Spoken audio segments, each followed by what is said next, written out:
Nggak apa-apa, nggak usah.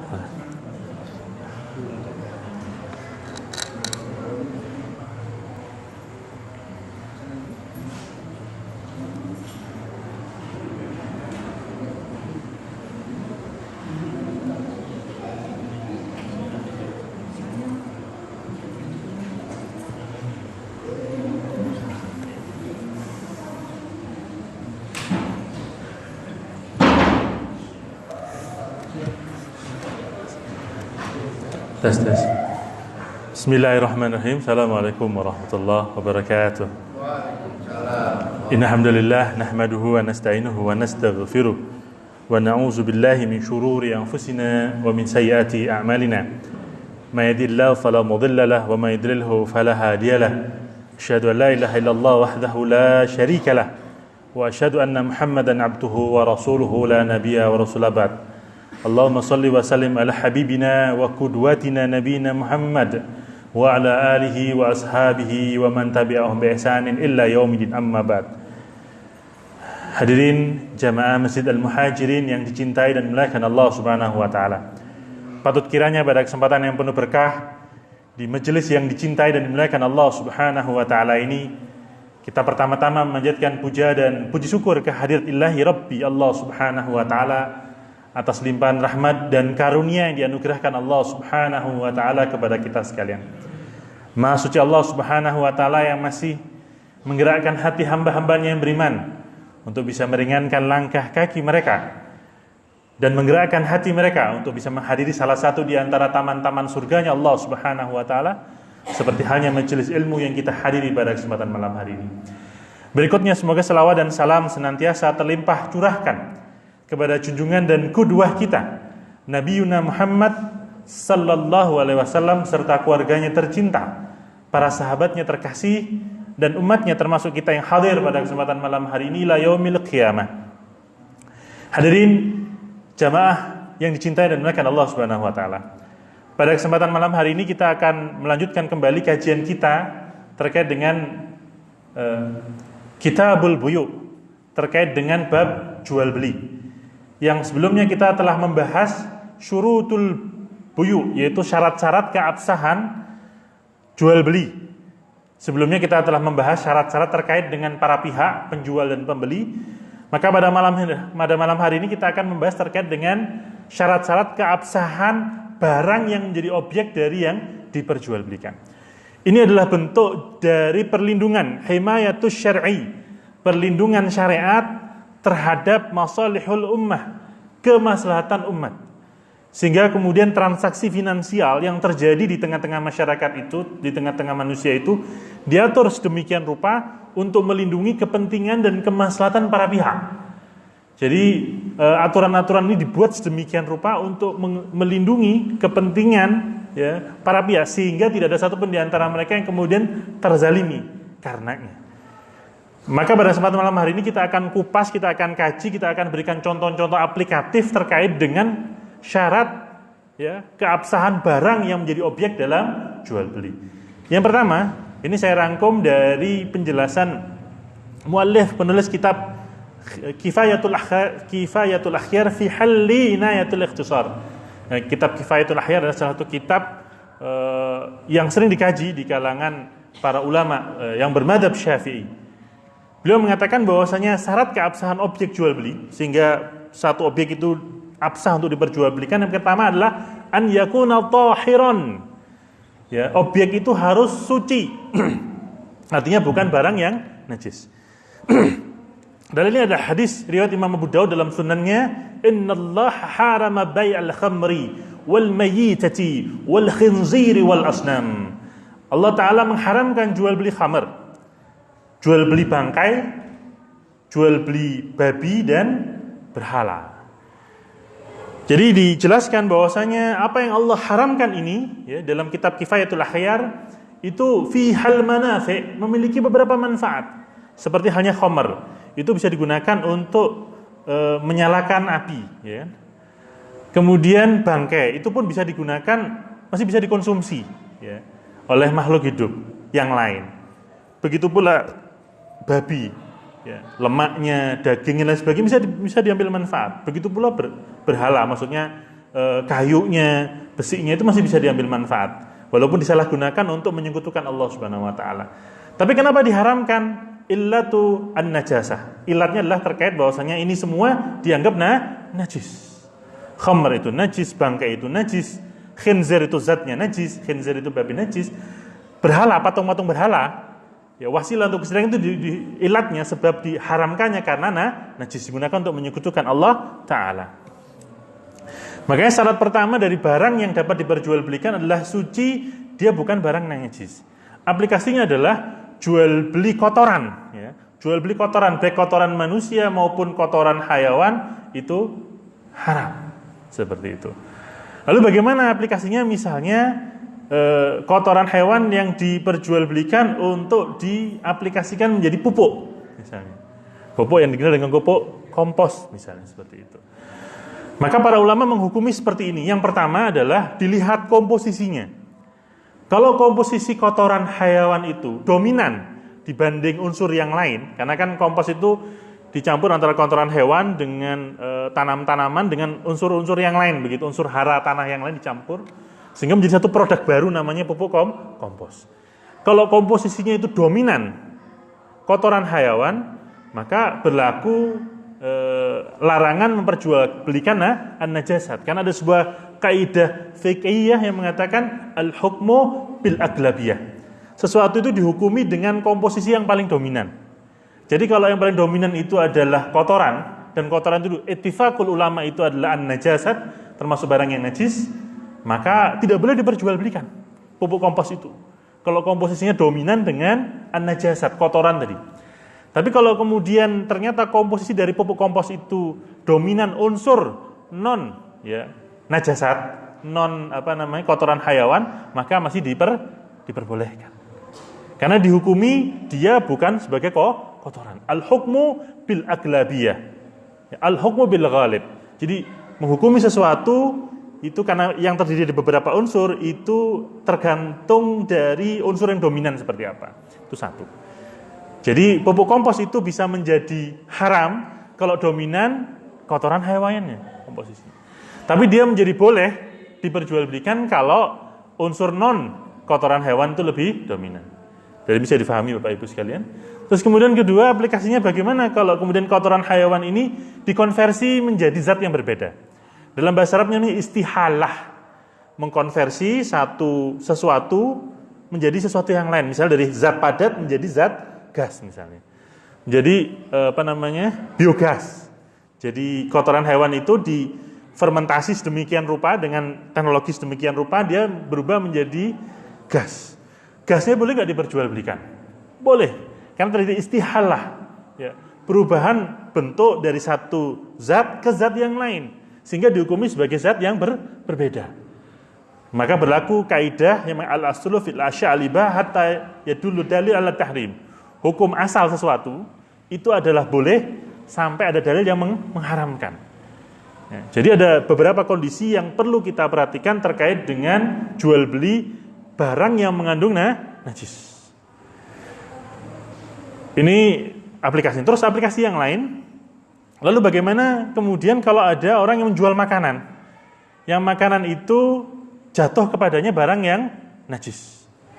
Mohon maaf, misalnya ada makanan yang kemudian dalam komposisi pembuatannya itu masuk khamr atau mengandung unsur babi, lemak babinya atau unsur bagian tubuh babi yang lain dalam makanan itu. Maka kita perlu melihat kondisi sebagai berikut. Yang pertama adalah apakah kemudian unsur babi yang dimasukkan di dalam makanan itu kemudian dia bersatu dan tidak hilang selama prosesnya. Kebetulan saya ini sarjana teknologi pangan jurusan syariah, Pak. S1 saya di teknologi pangan, S2 saya di Magister Agama Islam. Jadi kalau bicara masalah teknologi pengolahan pangan ya saya punya kualifikasi lah dalam bidang itu ya, mohon maaf. Jadi kita harus tahqiqul manat, ya, mengkaji faktanya. Jadi kalau zat haram itu masuk dalam satu makanan, kemudian diproses, dalam proses tidak menghilangkan zat haram itu, maka dihukumi dia najis. Seperti dulu pernah ada kasus penyedap rasa yang dalam proses pembuatannya menggunakan katalisator yang diambil dari enzim babi misalnya. Ternyata enzim itu ketika dalam prosesnya itu dia tidak menjadi satu, tapi dia hanya mempercepat proses. Ya. Cuma apakah kemudian dia menjadi bagian dari makanan, end result dari makanan itu, hasil dari makanan itu memang butuh kajian dari lab ya. Kalau memang masih ada zatnya, maka dia dihukumi najis dan tidak boleh diperjualbelikan, haram. Tapi kalau kemudian dalam proses itu menghilangkan ya, zat tadi, misalnya roti ya, roti dikasih room butter itu menggunakan ada unsur alkoholnya Bapak Ibu sekalian. Nah ketika dimasak, yang namanya alkohol itu dia menguap pada suhu di bawah suhu 100 derajat. Jadi kalau kemudian di oven 100 sampai 200 derajat Celcius, bisa dipastikan alkohol itu menguap. Pertanyaannya, boleh nggak kemudian kita memakan roti yang ada room butternya yang mengandung alkohol? Pendapat saya Pak ya, sebagai orang yang pernah belajar teknologi pangan, boleh. Kenapa? Karena alkohol itu telah hilang dalam proses pengovenan. Seperti itu. Tapi kalau ternyata masih ada zatnya, maka ini menjadi tidak boleh. Kenapa? Karena najis tadi begitu ya. Ada unsur haram dalam. Makanya kita memerlukan lembaga seperti LPPOM ya, MUI itu untuk memastikan bahwasanya makanan, minuman yang kita konsumsi itu terbebas dari unsur-unsur non halal atau unsur-unsur haram tadi. Begitu Bapak Ibu sekalian. Terus pernah ada pada masa Rasul SAW itu ada seseorang yang menjual minyak zait. Jadi minyak zaitun itu ada dua bentuknya. Ya, produknya. Pertama minyak zaitun yang padat, ada minyak zaitun yang cair. Ada kasus kemudian ada tikus kecil masuk ke dalam minyak zaitun itu. Maka ditanya Rasulullah hukumnya gimana? Kata Rasulullah SAW, idza kana jamidan. Kalau kemudian minyak zaitunnya itu padat, maka ambil bangkai tikus tadi dan sekitarnya buang, sisanya boleh kalian perjualbelikan. Asli bisa ditadhir, dibersihkan. Tapi kalau kemudian dia dalam konteks dia cair, liquid, maka ariquhu, buang semua begitu. Kenapa? Karena dia bangkai ya, najis dan kemudian dia menyerap ya dengan seluruh bagian dari produk itu. Ini kasus yang terjadi pada masa Rasul. Jadi kalau kemudian ada satu produk yang tercampur dengan barang yang najis masih bisa dihilangkan, maka boleh diperjualbelikan. Tapi kalau tidak bisa diperjualbelikan karena dia menyatu dengan keseluruhan dari produk itu, maka dia barang yang najis dan tidak boleh diperjualbelikan. Nah, demikian terkait dengan keabsahan barang yang diperjualbelikan terkait dengan syarat dia harus suci dan tidak boleh barang yang najis. Nah, sebelum saya lanjutkan ada yang mau didiskusikan Bapak Ibu sekalian? Tafadhol. Ini contoh kasus ya. Silakan Bapak.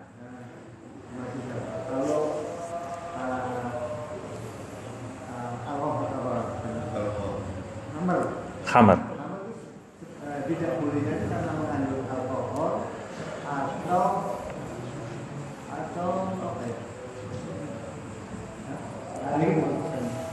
dia bikin orang yang mabukkan. Atau maksudnya terkait kalau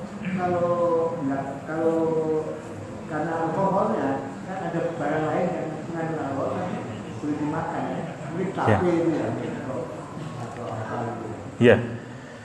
Jadi memang ini pertanyaan bagus Bapak Ibu sekalian. Ini banyak tadi di masyarakat kita. Khamr itu diharamkan karena apa? Ilat pengharamannya itu apa?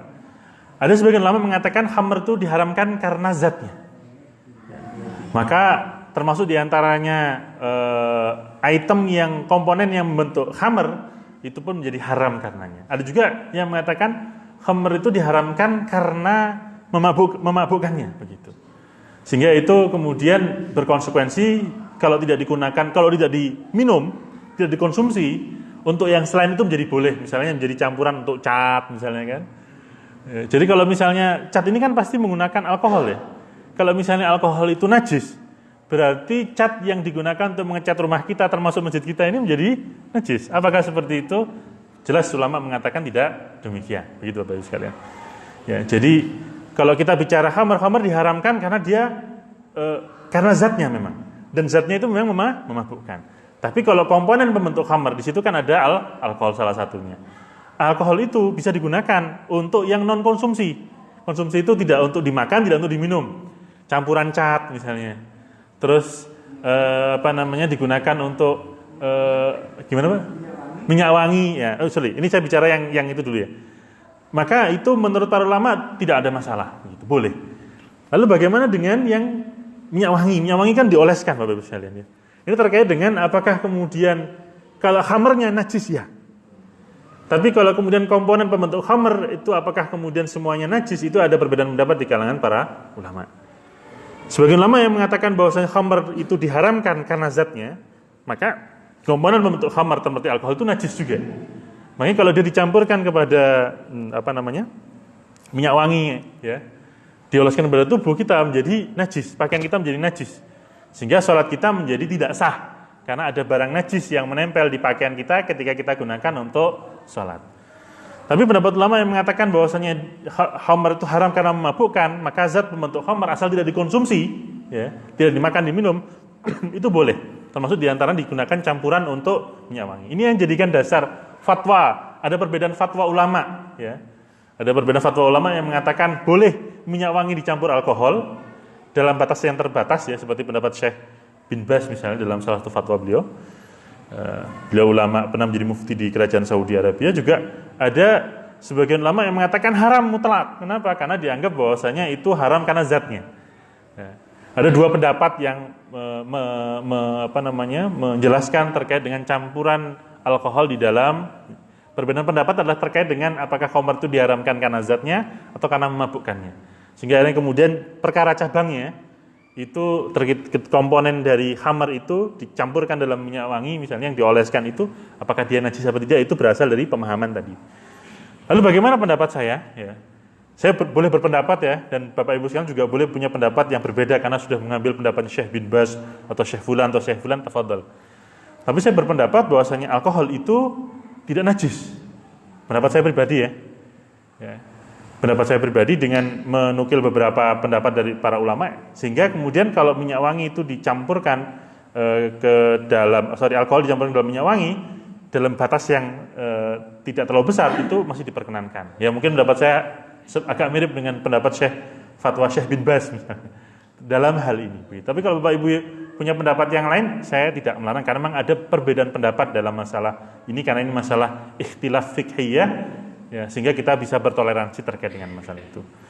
Tapi kembali kepada pembahasan kita bahwasanya salah satu syarat keabsahan barang yang diperjualbelikan, dia harus tahir, suci dan tidak najis. Wallahu a'lam bishawab.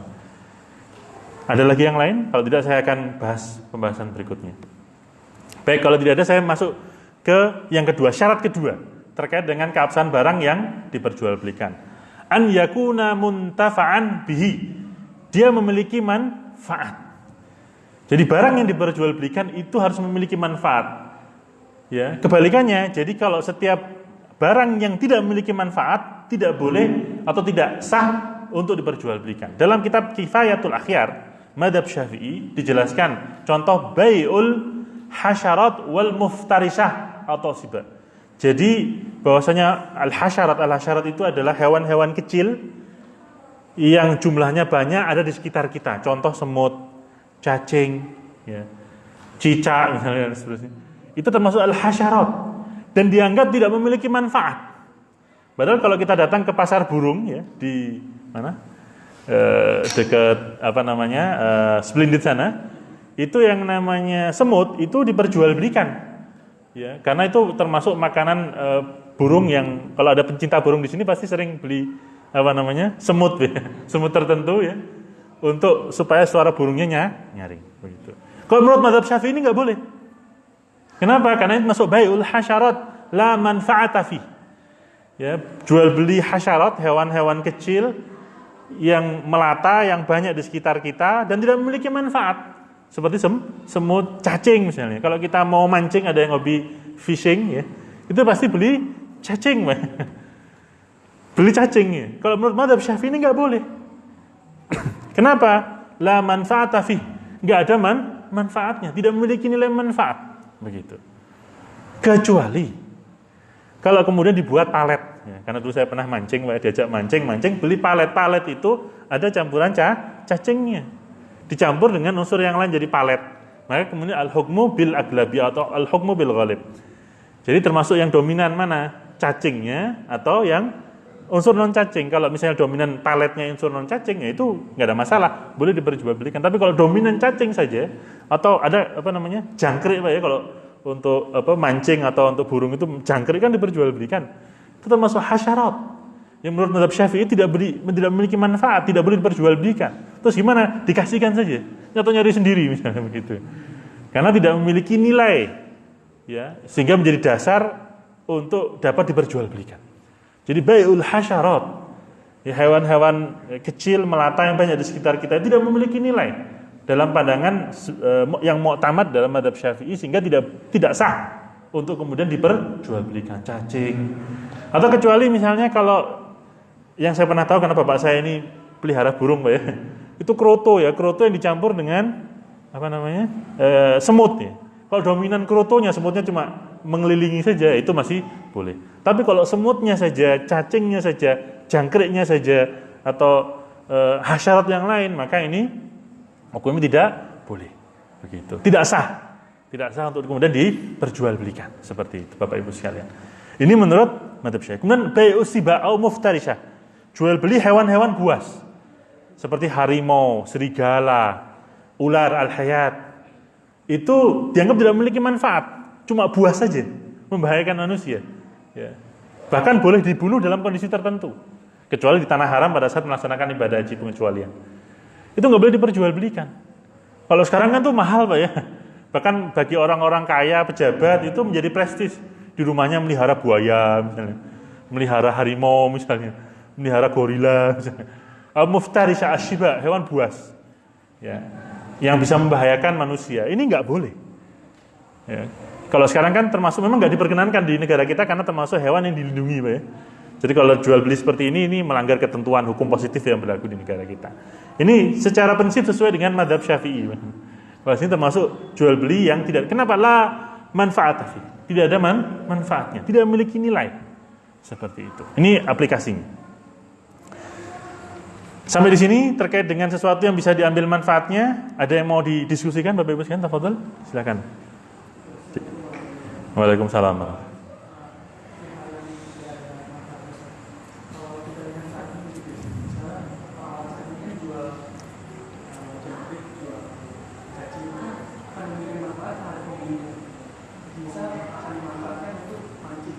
Ya.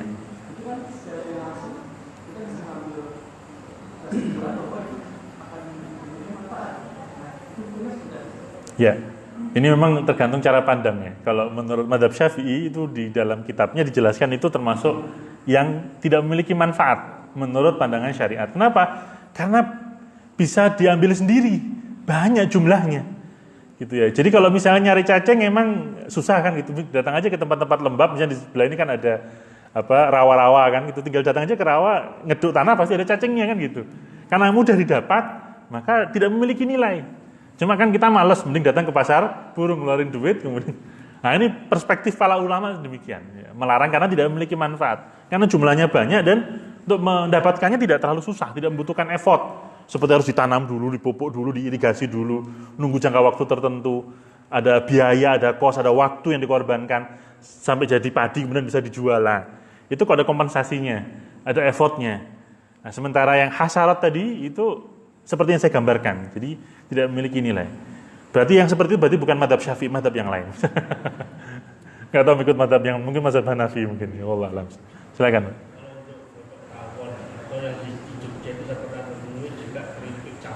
Iya. Bisa dikategorikan sebagai barang haji sehingga diharapkan dijual belikan. Ya, ini memang terkait dengan masalah apakah hewan itu secara uruf termasuk hewan yang melata yang menjijikkan. Karena hewan melata yang menjijikkan itu menurut syariat itu tidak diperkenankan alias haram. Tapi itu tergantung uruf, karena uruf setiap tempat itu bisa berbeda. Seperti adzab, biawak. Itu orang-orang Arab itu menganggap biawak itu menjijikkan. Sehingga ketika Rasul dan para sahabat bertamu ke salah satu tempat, kemudian disajikan makanan yang di situ ada olahan dari daging biawak, maka Rasul tidak, para sahabat ada yang mau makan, Rasul tidak mau. Karena dia mengatakan kami orang Arab gak biasa makan seperti itu. Jadi ini menjadi dasar bahwasanya hewan melata yang menjijikkan itu haram. Tapi termasuk hewan melata menjijikkan yang mana itu kembali kepada urf. Ya. Karena dia bukan hewan yang berkuku, yang bertaring, yang hidup di dua alam dan lain sebagainya, capung, tawon ya. Itu maka masuk dalam kategori termasuk kategori hewan melata yang menjijikkan atau tidak. Kalau menurut uruf kebiasaan masyarakat itu tidak misalnya, maka ya boleh dikonsumsi. Tapi kalau kemudian menurut uruf kebiasaan masyarakat itu ya sesuatu yang menjijikkan menjadi haram karena dia masuk kategori hewan melata yang menjijikkan seperti kasus adab atau biawak pada kisah Rasulullah SAW tersebut begitu. Kalau di tempat kita ini kayaknya itu tawon dan ini tidak termasuk hewan melata menjijikkan, bahkan dikonsumsi. Jadi itu halal. Wallahu a'lam bishawab. Lagi yang lain? Ya, silakan. Di tempat saya itu saya lihat orang pelihara ikan. Itu salah satunya adalah dikasih makan ini ayam yang mati. Jadi peternak ayam itu ada apa sih? Dia hari atau beberapa hari itu ada mati. Nah, itu dan dia itu beli ayam yang mati dibeli Untuk makan ikan. oh ikan, oke. Atau binatang lain lah. Ya, Artinya belinya itu kan mati. ya, Maksudnya kan berarti kan ya kategorinya bangkai. Betul. Jadi kalau memperjualbelikan bangkai itu sepakat ulama itu haram. Lalu bagaimana kemudian digunakan untuk makan ikan? Ya. Apakah kemudian ikannya itu menjadi haram? Para ulama mengatakan bisa ya, bisa tidak. Kalau kemudian tiap hari yang dimakan itu adalah itu, artinya ayam bangkai yang najis, maka barang yang najis itu akan menjadi bagian dari si ini ya. Jadi apa yang lahir dari pokoknya itu maka mengikuti hukum induknya. Jadi daging yang tumbuh dari mengkonsumsi sesuatu yang haram, sesuatu yang najis, maka dia menjadi najis. Tapi kalau dia sesekali ya, memakan itu, tapi sesekali banyak kali ya, memakan yang lain menjadi boleh. Begitu. Bahkan kalau menurut mazhab Imam Abu Hanifah, sebelum dijual di karantina dulu, ya, ditempatkan satu tempat khusus, diberikan makan selain yang itu, selain bangkai tadi, ya makanan-makanan yang lain begitu ya, yang tidak kategori najis atau sesuatu yang haram. Beberapa saat ya, bisa 1, 2, 3 hari yang menurut urf kebiasaan, maka semua tubuhnya yang unsur-unsur yang haram itu sudah dikeluarkan lewat kotoran, kemudian dia mengkonsumsi yang halal, maka kemudian bisa diperjualbelikan. Itu boleh seperti itu. Itu cara menurut mazhab Hanafi. Sebagaimana dalam kitab Al-Fiqhu Al-Islami wa Adilatu karya Syekh Wahbah Az-Zuhaili wallahu a'lam bishawab. Ada lagi yang lain Bapak Ibu sekalian? Ibu-ibu mungkin? Mas, tafadhal.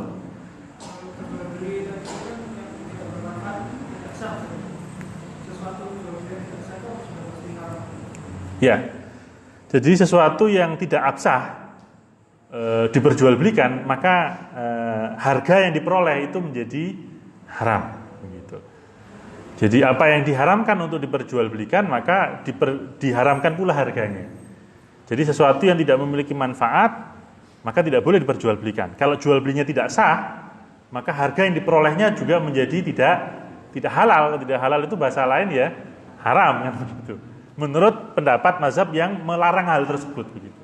Karena kalau nanti ditanya terkait dengan fikul muqaran kajian perbandingan pendapat di antara para mazhab, itu memang ada perbedaan pendapat. Tapi saya nggak akan masuk ke sana karena memang itu bukan ranah di durusul masajid, tapi ranah kita kalau kita ngajar di perkuliahan misalnya seperti itu. Tapi kembali kepada di sini bahwasanya ukurannya barang itu boleh diperjualbelikan adalah ada tidaknya manfaat di situ. Contoh yang lain misalnya jual beli anjing dan kucing. Ada sebuah hadis riwayat Imam Abu Daud atau Imam An-Nasai mengatakan, nah Rasulullah an bai'il kalbi wasinaur. Rasul melarang jual beli anjing dan sinaur, kucing liar. Jadi para ulama membedakan anjing dan kucing menjadi dua kelompok. Anjing dulu. Jadi yang dimaksud di sini adalah anjing yang tidak memiliki manfaat. Kalau anjing yang bisa digunakan untuk berburu, menjaga rumah, ya, maka itu masih diperkenankan untuk diperjualbelikan karena ada manfaatnya. Tapi kalau anjing liar yang nemu di jalan, ya, terus dipelihara, kemudian diperjualbelikan, dibeli ya, bukan untuk tujuan yang dibenarkan oleh syariat. Tujuannya menjaga rumah, tempatnya di luar, menjaga kebun, untuk berburu misalnya. Maka hanya untuk dipelihara saja, seperti di pet shop ya, kita beli anjing untuk dipelihara saja, itu nggak boleh, jual beli itu nggak boleh. Begitu. Karena memang memelihara anjing itu harus ada purpose-nya, ada tujuannya. Karena dalam sebuah hadis dikatakan barang siapa menjual anjing laisa li saidin, bukan untuk tujuan berburu atau menjaga rumah, naqusa min ajrihi kiratan, maka akan berkurang ya setiap hari kula yaumin pahalanya 2 kirot ya. 2 kirot, 1 kirot itu sama dengan gunung Uhud. Jadi orang yang melihat, ini hadis riwayat Imam Bukhari. Jadi barang siapa memelihara anjing saja tidak karena tujuan yang dibenarkan oleh syariat, menjaga rumah, untuk menjaga kebun, untuk berburu, ya, untuk berperang juga, maka hanya tujuan memelihara saja, itu bisa berkurang pahalanya setiap hari 2 kirot, 1 kirot sama dengan gunung Uhud. Hadis riwayat Imam Bukhari. Begitu. Nah, kalau kemudian hewan yang sudah terlatih, mu'allam yang sudah dilatih, maka itu boleh diperjualbelikan. Hewan yang dilatih untuk menjaga rumah, hewan yang dilatih untuk berburu, hewan yang dilatih untuk menjaga kebun, hewan dilatih untuk berperang, maka itu boleh diperjualbelikan. Tapi kalau anjing yang tidak memiliki keahlian apapun ya, dan memang dibeli untuk tujuan dipelihara saja, itu tidak diperkenankan dan harganya pun tidak diperkenankan. Pun demikian dengan kucing. Ya. Kalau kucing itu liar, dipelihara, dibersihkan, itu tidak boleh. Tapi kalau kucing dalam kitab Asna Matalib karya Syekh Yahya Zakaria Al-Ansari Asy-Syafi'i, itu dikatakan al-hirrah al-ahliyah, yajuzu bai'ul hirrah ahliyah. Jadi diperbolehkan menjual kucing yang sudah dilatih untuk menangkap tikus ya.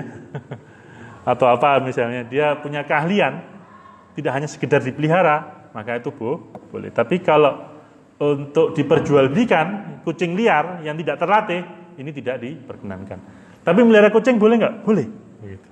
Boleh nggak? Menghadiahkan kucing boleh nggak? Boleh. Bahkan ada sahabat namanya Abu Hurairah, itu bapak kucing. Kenapa? Karena dia itu kalau ketemu kucing yang terlantar diambil, dipelihara, dikasih makan di rumahnya. Rumahnya itu banyak kucing, maka disebut Abu Hurairah, bapaknya kucing. Salah satu sahabat Rasul yang paling banyak meriwayatkan hadis, sahabat Abu Hurairah, adalah pecinta kucing. Boleh memelihara kucing, tidak ada masalah. Beda dengan anjing tadi ya. Dan tempatnya harus di luar. Kalau di dalam, maka malaikat rahmat tidak akan mau masuk. Wallahu a'lam bishawab. Ya, dapat. Berarti kalau kita mencari penghasilan itu dengan ya katakan anjing memperjual. Jadi kemudian kita seperti di tempat saya banyak yang bukan banyak, beberapa orang punya anjing, dia untuk kerja mencari tikus, artinya menangkap tikus dan dia upah.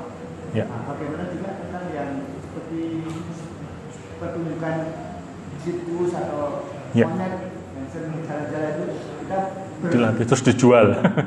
Punya keahlian. Memanfaatkan jasa dari upah. Ya. Menurut pendapat saya itu boleh. Ini kan kita bicara memperjualbelikan sesuatu yang tidak memiliki manfaat, yang dicontohkan dalam kitab Kifayatul Akhyar Madzhab Syafi'i seperti yang saya contohkan tadi.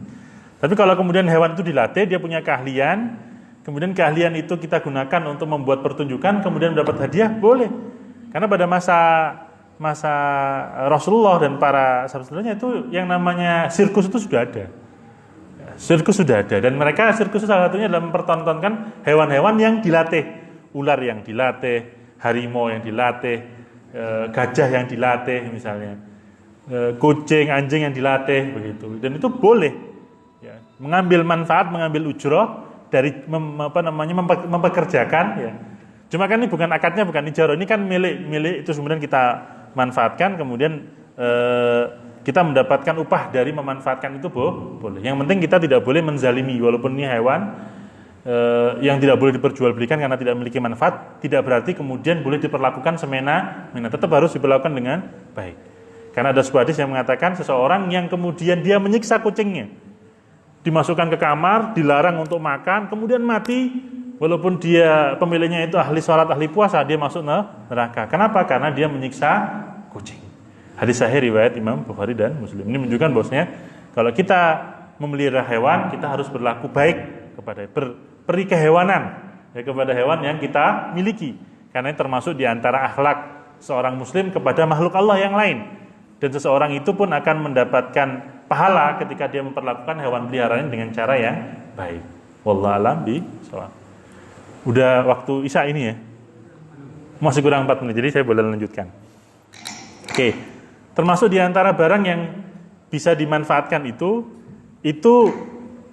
menurut para ulama, beliau menjelaskan bahwasanya manfaat yang dimaksud itu adalah bukan manfaat akliyah tapi manfaat syar'iyyah. Kenapa demikian? Karena kalau manfaat yang akliyah ya, semuanya itu memiliki manfaat. Yang diharamkan tadi itu memiliki manfaat. Ya, khamar memiliki manfaat, bangkai memiliki manfaat, babi juga memiliki manfaat, berhala pun memiliki manfaat. Lalu bagaimana hukumnya? Misalnya, ini terkait dengan memperjualbelikan berhala. Ya. Berhala itu dianggap selain dia najis, dia tidak boleh dimanfaatkan. Jadi tidak boleh Bapak Ibu sekalian kita memperjualbelikan aksesoris ibadah untuk umat di luar Islam. Ya. Di toko kita, ya. Di tempat kita. Karena selain menjadi wasilah seseorang menyekutukan Allah Subhanahu wa taala, juga menjual barang yang tidak diperkenankan menurut syariat. Ya. Karena barang yang digunakan wasilah untuk menyembah selain Allah, menyekutukan Allah, itu najis hukumnya dan tidak memiliki manfaat. Ya. Kecuali misalnya para ulama bagaimana hukumnya salib yang dipatahkan. Ya. Yang dia terbuat dari emas atau terbuat dari perak. Boleh nggak kemudian patahan dari salib itu saya perjualbelikan sebagai scrap? Ya, scrap itu apa Pak? Besi tua misalnya. Boleh gitu ya. Patahannya salib, besi salib, ya, emas salib, perak itu boleh diperjualbelikan. Misalnya ada patung terbuat dari besi misalnya. Terus kepalanya diputus, tangannya diputus, kakinya diputus, dijual sebagai scrap.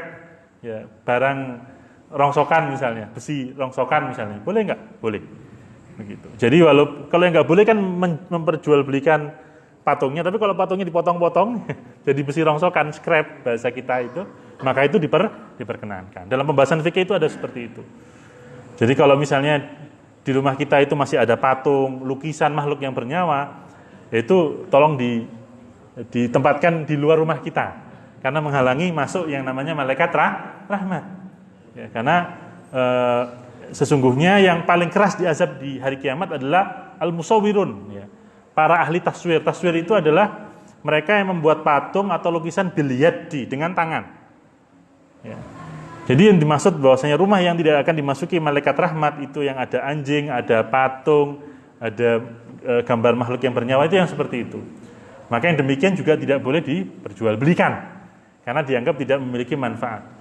Jadi lukisan, patung dari makhluk yang bernyawa utuh. Ya. Tapi kalau kemudian parsial, misalnya patung tangan saja, lukisan kaki saja misalnya, itu masih diperbolehkan. Kenapa? Karena pada hakikatnya kalau tangan atau kaki saja kan tidak hidup.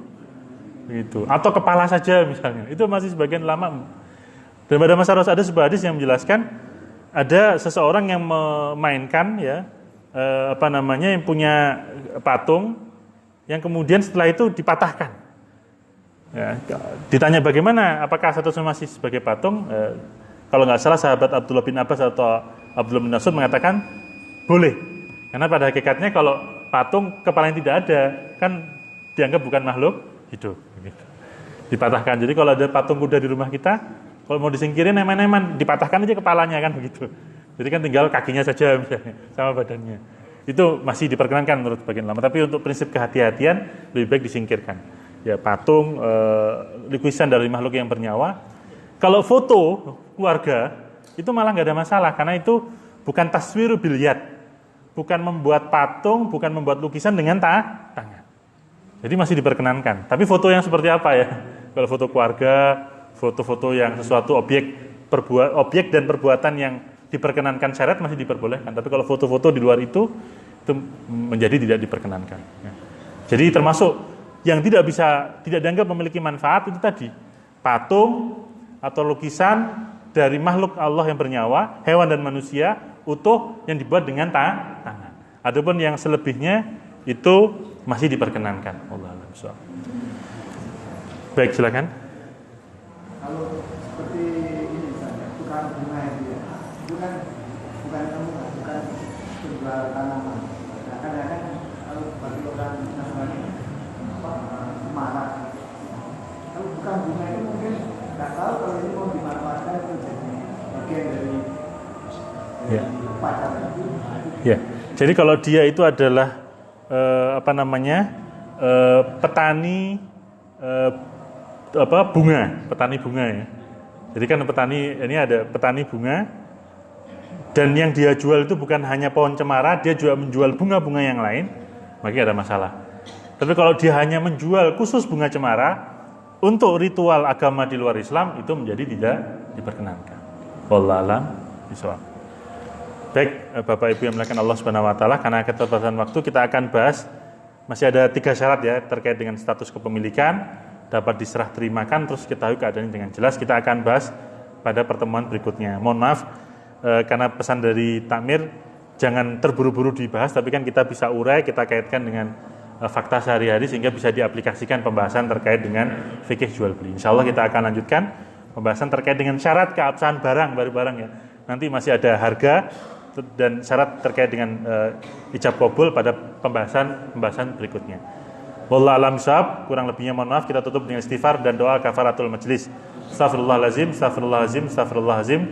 Subhanakallahumma wa bihamdika asyhadu an la ilaha illa anta astaghfiruka wa atubu ilaik. Assalamualaikum warahmatullahi wabarakatuh.